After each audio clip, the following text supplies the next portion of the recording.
conservadora, e depois entraram numa de dizer assim, agora o sertanejo universitário está sendo defendido por muitas mulheres apareceram, não adianta, muitas mulheres apareceram, mas com pensamento machista, continua, né? Você vê essas novas mulheres que estão fazendo sucesso no sertanejo universitário, muitos com pensamento machista, quer dizer, não basta ser mulher para entendeu? Você pode ser, a mulher pode trazer todo um pensamento conservador e machista. Isso daí não, sabe, não. Ser mulher não significa mais nada além de que você tem uma buceta. Entendeu? Então, essa coisa superficial que você fala aí é pensamento machista, conservador, repressivo, sabe? E que realmente é uma coisa de outro planeta. Entendeu? Bora ler as mensagens? Vamos ver o que os caras mandam. Tem algum vídeo aí, Jean? Tem. Tá com vídeo aí pra gente. Deixa eu pegar um vídeo aqui. Lulismo selvagem. Putz, tem que fazer na TV, né? Sim, por quê? Muito complicado? Não. Chegou a falar com o Lula alguma vez esses anos aí? Olha, com o Lula eu nunca cheguei a falar, mas através do Gustavo Conde, que fazia o programa comigo, o Gustavo Conde dizia que o Lula gostava de você, tinha muito interesse assim. das coisas que eu vinha falando, principalmente no livro que eu lancei do Lulismo Selvagem. Tem que mandar um livro pra ele, pô. Ou ele já deve ter comprado, provavelmente. Olha ali, um vídeo. Ah, tem vídeo assim? Agora estamos moderno. Rogério, eu queria saber se você já aprendeu como criar para si um corpo sem órgãos. Ele está falando do Deleuze, do Arthur, né? Esse é um conceito difícil pra caramba, sabe? E eu utilizo essa expressão na música O Corpo Real da Paola, que é uma música que está no meu disco Cosmos, né? E que eu cantei na live, né? O corpo sem órgãos gozado. É um conceito, né? Assim como quando eu falo de cu, eu estou falando de um conceito, eu não estou falando do cu, né? Talvez a coisa mais próxima do que nós falamos aqui, que se aproxima do conceito do conceito de corpo sem órgãos, é justamente o movimento sem direção. Né? Movimento sem direção complexo. Tem outro vídeo ou não? Tem. Então taca mais um. Sem um órgão dirigindo o movimento. Sim. Sim. É isso que eu quero dizer. Pode crer. Um negócio mais anárquico.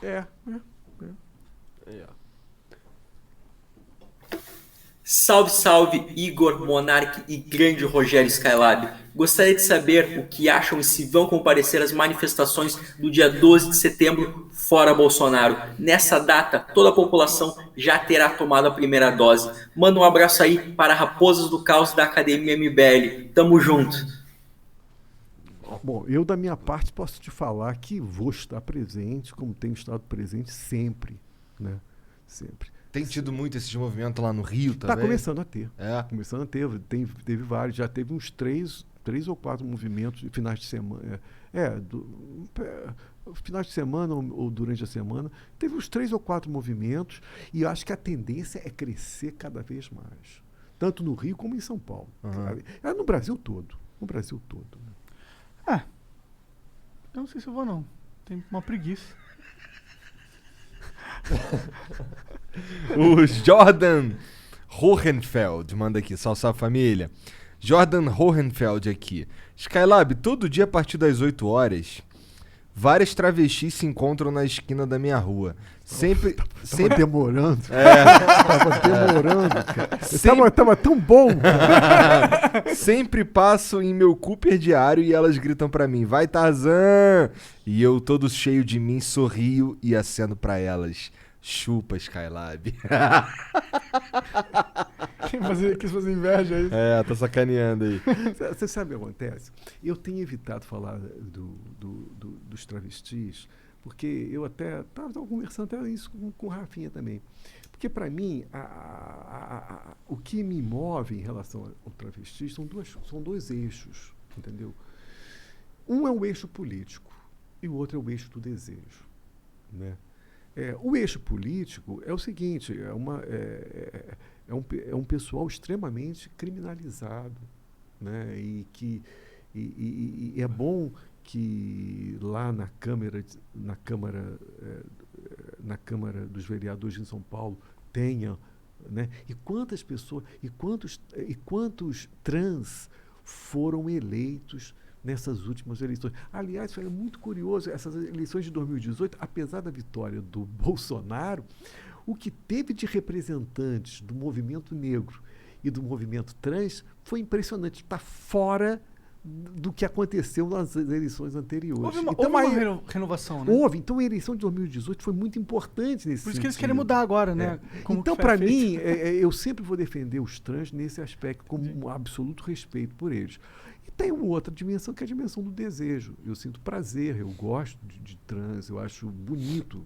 Eu acho bonito um trans, sabe? Eu já falei que eu gosto de ver pau. Eu acho muito bonito o pau, né? Eu acho bonito o pau. Então você vê um corpo feminino com um tremendo de um pau, aí ele ri porque ele acha engraçado. E é isso que eu quero tirar. Eu quero fugir dessa porra, entendeu, cara? Porque quando eu falei pela primeira vez isso no Jô Soares, aí todo mundo morreu de rir, achou uma graça. E eu quero fugir. E eu quero fugir dessa jocosidade que você tá. Mas isso desde a época do Jô. Foi isso. Desde a época do Jô existe esse negócio. Não Danilo Gentili? É evidente que vão perguntar. Entendeu? Mas, no fundo, essa jocosidade tem um elemento de preconceito nessa história. Entendeu? Eu trato o travesti como um personagem absolutamente como igual a mim. Entendeu? Né? Por que eu não posso sentir prazer por um travesti? Né? Essa que é a questão. E é diferente de um discurso político, porque você vê muito político quando defende os travestis, os direitos dos travestis, evidentemente que eles estão baseados no eixo político. Eu acho bacana isso, é necessário, é importantíssimo isso. Mas falta aí o eixo do desejo. E o eixo do desejo é mais preocupante. É difícil um parlamentar afirmar o eixo do desejo. Eu afirmo o eixo do desejo. É muito difícil, não só um parlamentar, como uma pessoa qualquer da sociedade. Claro. Tem um dia que eu me pergunto, você casaria com um travesti? É evidente que eu casaria com um travesti. Por que eu não poderia casar com um travesti? Essa é a grande pergunta. Para desarmar logo. Você casaria com um travesti? É possível, dentro da tua perspectiva de possibilidade. Porque existe o possível, existe o impossível. Né? Claro que você não está casado com um travesti. Mas, assim, dentro do campo das possibilidades, é possível você estar casado com um travesti? Essa é que é a grande questão. Nunca pensei nisso, cara. No ramo das possibilidades, tem que ver fisicamente é possível, né? Mas assim, você faria algo assim? Exatamente. Essa é a questão. Essa é a pergunta que eu falo num post no meu Facebook, que eu falo, você casaria com um travesti?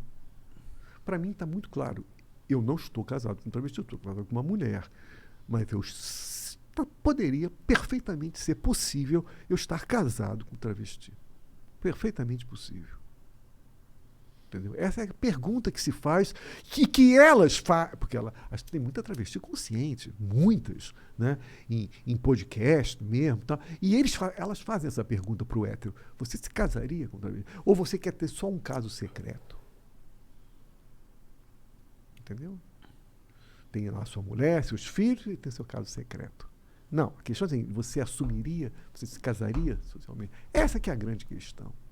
É essa questão que tem que ser colocada. Concordo. Isso é uma questão que ninguém levanta, na verdade. Evidente. Nem político levanta. Ninguém mesmo. O Acriano diz aqui, ó. Skylab, você sabe que em 2022 será um ano muito importante para todos nós, porque iremos acompanhar uma árdua batalha até lá, com muitos candidatos nessa disputa, e um desses candidatos está há muito tempo nessa luta. Você acha que em 2022 o PSG vai vencer a Champions com o Messi? Que babaca. O Messi vai pro PSG? O Messi vai pro PSG? Acho que vai, porque ele não tá querendo jogar mais no Barcelona. O Messi não quer mais. Tá inteirado ali, ó. Caralho, veio toda uma construção. O Acriano é muito babaca, cara. Gostei. Eu fico pensando, é possível o Messi jogar no Fluminense? Por que não? Para com isso, cara. Não vai. Porque é impossível. É um pouco impossível. Na real, é bem impossível. É impossível pra caralho, na real. Vai saber, ele recebe um raio na cabeça, fica mais maluco ainda. Caralho. O Lunelli10 diz aqui. Fala, Skylab. Conheci você através do Flow e curto muito sua visão da vida. Também gosto muito daquela música do padeiro viciado em órgão reprodutor masculino. Abraço. Tudo bem. É isso que os Nada, caras não querem tem nada mandar, a né? dizer. Foda. Não tem nada a dizer, já disse muito sobre isso. O T. Favaro diz aqui. Skylab, me meti a escrever umas poesias depois de ouvir a música Buceta Bradesco. Então, obrigado. Agora, eu queria saber de onde você começa a escrever. Já sei que no seu processo não tem nada inspirativo, é sentar a bunda e trabalhar. De onde você começa, Skylab? Essa é uma música tão importante do meu repertório, sabe? Eu quero fazer uma coisa que o Henry James fazia, que nos prefácios dele, era de refletir sobre os livros que ele escreveu. Então eu quero tentar refletir sobre a maneira como eu compus essa música Buceta Bradesco. A primeira faísca que me levou a fazer essa música foi um comentário na internet. Né? Um cara estava puto com o Bradesco, falou Buceta Bradesco, coisa assim, sabe? Estava puto com o Bradesco. E eu comecei a viajar nessa expressão, Buceta Bradesco. E aí associei com o nome Bia, porque a Bia é a atendente virtual. É. E aí, cara, eu viajei na coisa, sabe? E tem sido o meu processo de composição, porque o resultado de Buceta Bradesco é extremamente abstrato. Você não sabe exatamente do que eu estou falando. É muito abstrato. Ela começa através de uma coisa concreta. Né? Eu sei qual foi a origem daquela... E talvez uma raiva também que eu tenha pela essa coisa dos banqueiros, dos bancos. Né? Quando quebra um banco, eu fico feliz pra caralho. Aí, cara, foi a partir daí que eu comecei a viajar. Sabe? É um processo que vem de um lado concreto e cresce, se expande. Então, o resultado final de Buceta Bradesco é uma coisa abstrata. Eu não sei exatamente do que eu estou falando. Você está me entendendo? Que doideira. Se você não sabe, fica aberto para interpretação. Não, fica aberto, sabe por quê? Porque eu vou te explicar por quê. Porque eu não quero ter uma diretriz de isso, sentido é esse. Não, eu quero ligar com o outro, eu quero ligar com outro sentido, eu quero ligar com outro sentido. Um corpo sem órgão. Não, é um corpo sem órgão. Quer ver outra música que é assim? Bucetinha de Cocô. Bucetinha de Cocô, evidentemente, Bucetinha de Cocô veio da música do MC Gorila. Uhum. Que ali tem um conceito, tem um sentido concreto. Eu sei exatamente o que ele quer falar. Eu sei exatamente o que o MC quer falar, do Bucetinha de Cocô. Eu sei exatamente o que ele quer falar.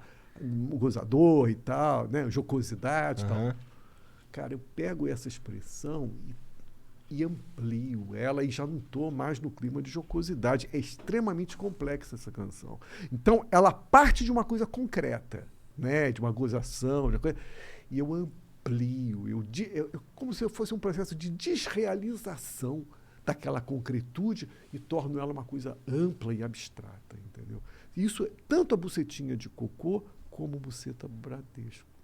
Caralho. Foram duas músicas assim. Entendi. Sabe? Porra, legal. Legal pra caralho.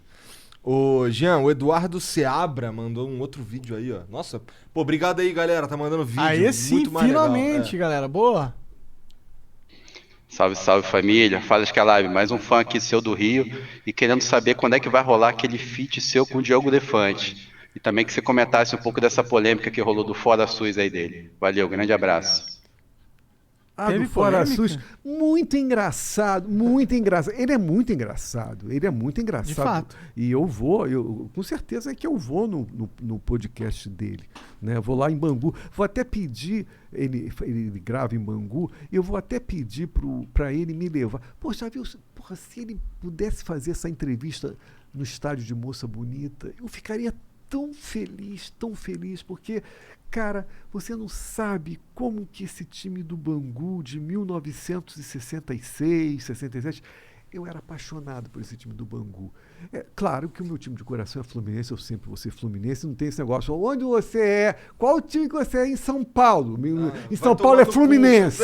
Onde é na Itália? É Fluminense. Não tem esse negócio, né? Mas, cara, eu gostava tanto do time do Bangu. O Bangu tinha um timaço, aquela camisa vermelha e branca, né? Aquele bicheiro que passou um filme agora sobre ele, né?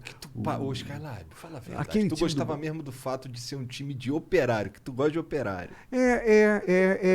Tô brincando. Não, mas olha, que time de craques, cara, quantos... Eu vi muito jogo do Bangu no Maracanã. O Bangu já foi uma das grandes forças. Cara, eu sou carioca, eu sou um frequentador. Pra mim, eu já falei isso, como carioca, uma das grandes tristezas é ver times que eu vi na minha infância como jogando no Maracanã, como o América, como o Bangu, desaparecerem. Ou quer dizer, quando eu falo de desaparecer, é ir para a terceira categoria e perder a dimensão que eles tinham em 1966, 67. Eu ia no Maracanã e eu via eles. Então eu vi o Bangu jogando no Maracanã. Eu vi o Bangu em 64 dando um show de bola no Flamengo. Foi campeão carioca. E o Flamengo ficou puto. A torcida do Flamengo... Quando acontece isso, eu fico feliz pra caralho. O estádio do Maracanã lotado, né? E aquele silêncio maravilhoso. Porque o Flamengo tinha um jogador chamado Onça, que jogava no meio de campo, acabou sendo assassinado. E ele ficou tão desesperado, porque o Bangu estava dando um show no Flamengo, estava 3-1, era de final do Campeonato Carioca. O Bangu estava dando um show de bola, estava 3-1 Bangu, e aí a torcida com raiva, os jogadores do Flamengo com raiva, eu nunca mais vou me esquecer, o Onça deu um pega um jogador do Bangu chamado Ladeira. Isso daí é da minha infância, eu nunca mais vou me esquecer. E o Ladeira correndo do Onça, e o Onça correndo, e o Ladeira fugindo, e o Onça correndo. Cara, e acabou o jogo, cara, entendeu? E o Bangu foi campeão carioca. O Bangu tinha um timaço. Eu tenho assim, cara, quando eu soube que o Diogo Defante grava em Bangu, eu falei, eu vou pedir pra a gente gravar em Moça Bonita. Eu tenho uma nostalgia muito grande por esses estádios de futebol. Por exemplo, cara, eu vou Campo essa Grande, aliança de Campo dedo aqui pra Grande, lembrar. Ítalo Del Cima, Olaria, Bariri, Bom Sucesso, Conselheiro. Não, Madureira. Conselheiro Galvão. Né? O Diogo sempre faz em lugares diferentes, né? Então acho que acho que não. Acho que ele tem feito sempre é tipo uma espécie de um bar, um botequim. Mas ele faz vários lá, mas eu já vi ele fazendo com o Esse Gorila, ele fez um lugar diferente, fez uma laje e tal. Um negócio bem legal. Mas me falaram que Moça Bonita deve ser um pouco mais complicado. O Diogo consegue, cara. E você não sabe, quando no Matador de Passarinho, o jogador que eu quis entrevistar, um dos jogadores, eu entrevistei vários jogadores, né? Só para você ter uma ideia, eu entrevistei o Afonsinho, que foi a lei do passe, né? Jogou no Botafogo, foi um dos jogadores mais conscientes. Entrevistei o Afonsinho, entrevistei o Lula, ponteiro esquerdo do Fluminense, entrevistei o Paulo César Caju, né, que jogou no Botafogo, no Fluminense, um craque de futebol. E entrevistei o Dé Aranha. E o Dé Aranha, eu queria entrevistar o Dé, porque o Dé viveu essa fase de ouro do Bangu. Quando o Dé foi criança para o Bangu, todos eles já estavam lá. Mário Tito, Fidelis, né? Todos eles, o goleiro Birajara, Aladim, todos esses mitos do Bangu já eram. Então o Dé Aranha olhou para eles, eram ídolos, né? Eram verdadeiros ídolos. O Bangu tinha um timaço. E eu gostaria muito de um dia entrar em Moça Bonita. Moça Bonita faz parte da minha imaginação, sabe? Bom, isso tá na gama de coisas que não é impossível, né? Total não. O Verdict diz aqui, salve família. Skylab, comenta um pouco sobre o Matador de Passarinho, porque a entrevista com o Júpiter Maçã foi a melhor de todas. Manda um abraço pra minha namorada, a Ela Luísa. Ela te venera. Cara, bom, a gente falou pra caralho sobre essa parada no último primeiro programa, episódio, mas né? se você quiser falar, fica à vontade. Bom, então, sobre o Júpiter, eu já falei, eu cansei de falar.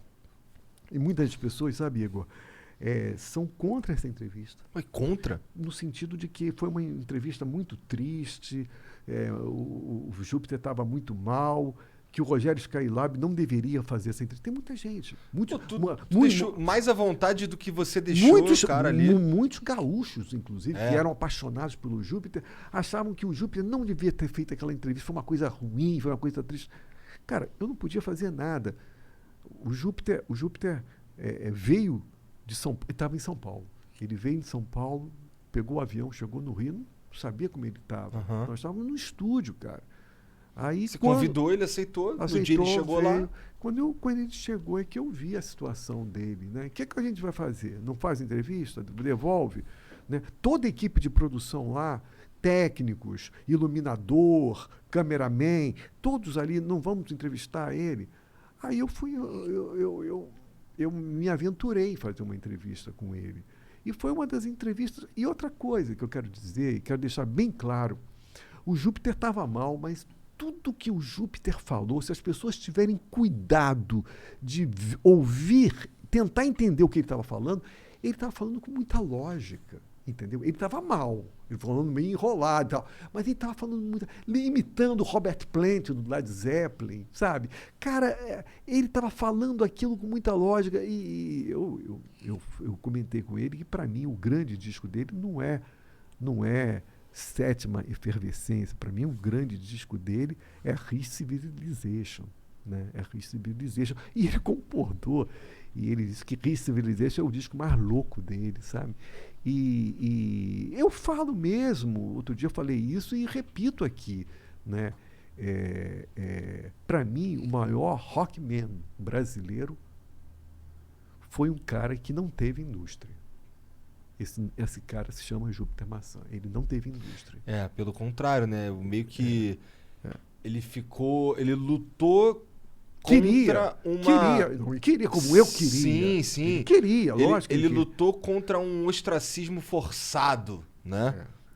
Agora, é venerado no Sul. Sim. Né? Muito benquisto no Sul. Entendeu? E uma coisa que eu comentei também é o seguinte... Além da performance espetacular que ele tinha, não é?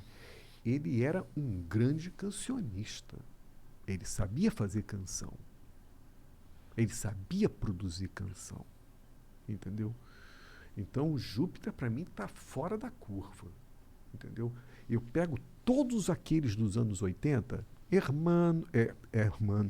Herbert Viana, Cazuza, Renato Russo, Arnaldo Antunes, todos aqueles anos 80. Para mim, o Júpiter é muito melhor do que todos eles. E todos eles tiveram sua indústria. Todos eles ganharam prestígio social. Né? Todos eles ganharam patrimônio. Né? Sim. Mais importante que prestígio social. Mas tá junto, né? Porque você faz parte da indústria. Né? Sim. Né? Não, aí eu prefiro patrimônio do que prestígio social. Mas para mim, o maior rockman brasileiro foi Júpiter Maçã. Da hora. E gravei um show, e toquei num show com ele. Tô sabendo. No Sesc Campinas. Tô sabendo. O Gorgeous Banana mandou aqui. Salve, salve família. Feliz de ver o Rogério no Flow novamente. O cara é brabíssimo. Tô passando para deixar um presente. Comecei a mexer com ilustração recentemente. Na brincadeira, fiz uma com o logo do Flow. Espero que gostem. Aí manda um link aí. Mostra aí. Da hora. Legal. Maneiro. Maneiro. Ficou bacana. Troço meio malucão. Bem abstracto. Parece um tabuleiro de War que foi conquistado pelo... Verdade. Tem 3 nações. A vermelha, a amarela e a azul. O Bruno Álvares diz aqui: salve Skylab, você ainda considera o Flow uma entrevista? Você tem vontade de fazer um podcast? Imagino um com você, Kid Bengala e Pedrinho Matador. Caralho. Grande abraço. Vai, pode. Eu não quero fazer podcast. Já, vou logo terminar. Eu não quero fazer podcast nenhum, cara. Entendeu? Eu tenho muito o que fazer. Tenho que trabalhar, tenho produzido meus discos, tenho pesquisado meus textos, tenho livros, tenho projetos. Você acha que eu vou me perder perder meu tempo fazendo podcast. Eu acho podcast maravilhoso, entendeu? Mas eu já estou encaminhado para outras coisas, entendeu, cara? Eu já estou encaminhado para outras coisas. O que mais que ele falou? Que eu falei do Flow? Se Você acha que é uma entrevista? Ah, da entrevista. Não, porque aquele negócio do conversa de botequim enfim, eu acho, foi o que eu falei. Qualquer programa, seja qual for o programa, pode ser até a dimensão informal de uma conversa de botequim.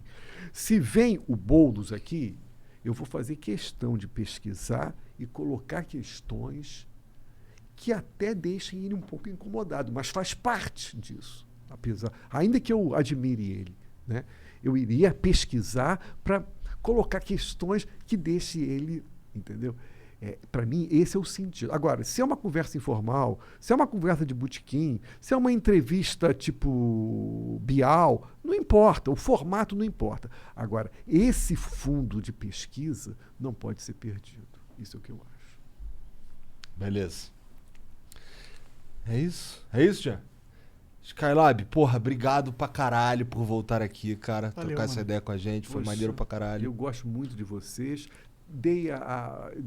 Tanto que o que eu escrevi aí no livro para vocês, eu considero vocês meus amigos. Tá escrito aqui. Considero vocês meus amigos e para mim, quer dizer, apesar de eu ser uma pessoa, enfim, que tem lá o meu trabalho, as minhas pesquisas, eu tenho uma relação muito interessante com o Flow, porque como vocês mesmo reconheceram, foi o primeiro momento de uma tentativa de uma abertura para um segmento que estava muito resistente. Sim. E hoje vocês entrevistam pessoas importantíssimas, Vem até o Haddad Boulos. como o Haddad e como o próprio Randolph, Sim. que, poxa, então, eu acho que eu tenho alguma participação nesse processo. Eu também sabe? acho. E Haddad, eu lembro até hoje você falando. Haddad é o biscoito fino do PT. É o biscoito fino do PT. É o biscoito fino do PT. E quero e desejo com todo o meu coração que vocês cresçam, que vocês, enfim, cresçam cada vez mais. Obrigado, cara. Entendeu? Obrigado de verdade. Tu faz parte dessa história aí, cara. Obrigado. Bom, é isso. Ó, um beijo aí pra todo mundo que assistiu. Obrigado Quer deixar pela um último moral. direcionamento pra É galera? verdade. O que Não, último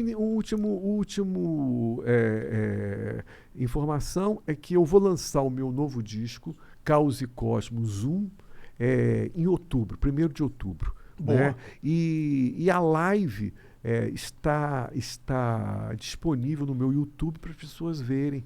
Foi uma live com músicos muito importantes, como o Leandro Braga, como o pianista famoso, como o Thiago Martins, guitarrista muito importante, o Rodrigo Schofield na bateria e o Pedro Alni no contrabaixo. São músicos, assim, muito bons, sabe?